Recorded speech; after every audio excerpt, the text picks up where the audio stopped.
स्त्री के इस अंग को छू लेने मात्र से ही घर से दरिद्रता समाप्त हो जाती है, लेकिन स्त्री के इस अंग को छू लेने से पूरा परिवार बर्बाद हो जाता है। स्त्री के इन अंगों में सकारात्मक और नकारात्मक प्रकार की ऊर्जा का प्रवाह होता है। अगर पुरुष अपनी पत्नी के इन अंगों को छू लेता है तो वह धनवान बन सकता है और भिखारी भी। दोस्तों, स्त्री के इन अंगों को शुभ और अशुभ समझा जाता है, इसीलिए पति को इनका स्पर्श करते समय उनका रहस्य जान लेना चाहिए। जानने से पहले महादेव के सच्चे भक्त हमें लाइक और फॉलो अवश्य करें।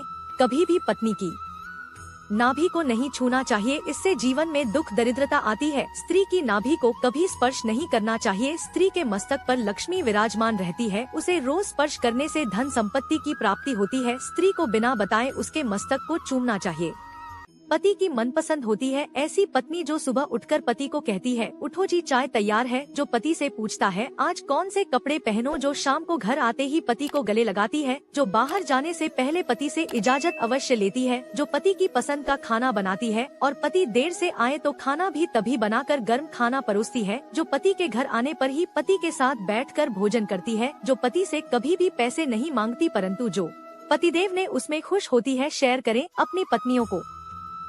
मरे हुए व्यक्ति की यह 3 चीज कभी इस्तेमाल नहीं करनी चाहिए। पहले शास्त्रों के अनुसार घर में मृत व्यक्ति की फोटो या फिर चित्र अवश्य लगाने चाहिए, इसे बहुत ही शुभ माना गया है। परंतु उनकी वह तस्वीर दुखी या फिर क्रोधित अवस्था में बिल्कुल नहीं होनी चाहिए। अगर आप उनकी ऐसी तस्वीर लगते हैं तो यह मन में भाई की स्थिति निर्माण करता है। छोटे बालक इसे प्रेम करने के बदले द्वेष करने लगते हैं।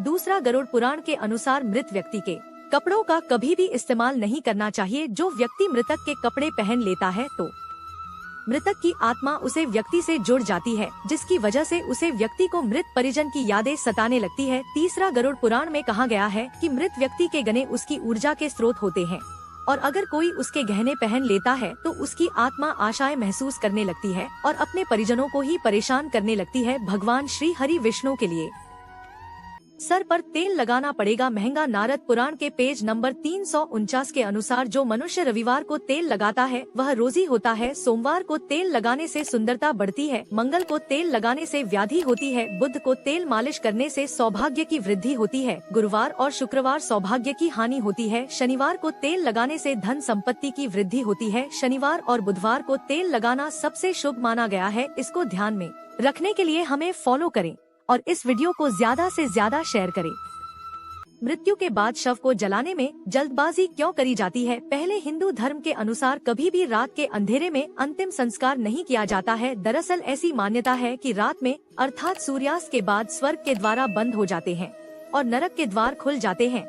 ऐसे में जीवात्मा को नरक के कष्ट भोगने पड़ते हैं और यही कारण है कि शव का अंतिम संस्कार जल्द से जल्द सूर्यास्त होने से पहले कर दिया जाता है। दूसरा, जब तक शब्दों को जला नहीं देते तब तक सबकी देखरेख करनी होती है और अगर इस दौरान कोई जानवर सब कुछ छुए तो उसकी दुर्गति हो जाती है। ऐसे में ज्यादा देर तक सबकी देखरेख करना मुश्किल हो सकता है। भगवान श्री हरि विष्णु के लिए वीडियो को लाइक और फॉलो जरूर कर दीजिए। हो या औरत या 3 काम करने के बाद जरूर नहाना चाहिए, नहीं तो जिंदगी भर पछताओगे। जाने से पहले सच्चे सनातनी हिंदू हमें फॉलो करना ना भूले। महिला हो या पुरुष दोनों को ही शारीरिक संबंध के बाद स्नान जरूर करना चाहिए। यदि ऐसा नहीं करते तो उनमें संक्रमण का खतरा बढ़ जाता है, इसलिए जब भी प्रेम प्रसंग हो उसके बाद स्नान जरूर करना चाहिए। दूसरा, व्यक्ति को अपने शरीर की तेल मालिश करने के बाद स्नान अवश्य करना चाहिए, क्योंकि शरीर पर तेल मालिश करने के बाद रक्त संचार तेज हो जाता है और रोम छिद्रों से पसीना निकलने लगता है, इसलिए तेल मालिश के बाद स्नान अवश्य करें।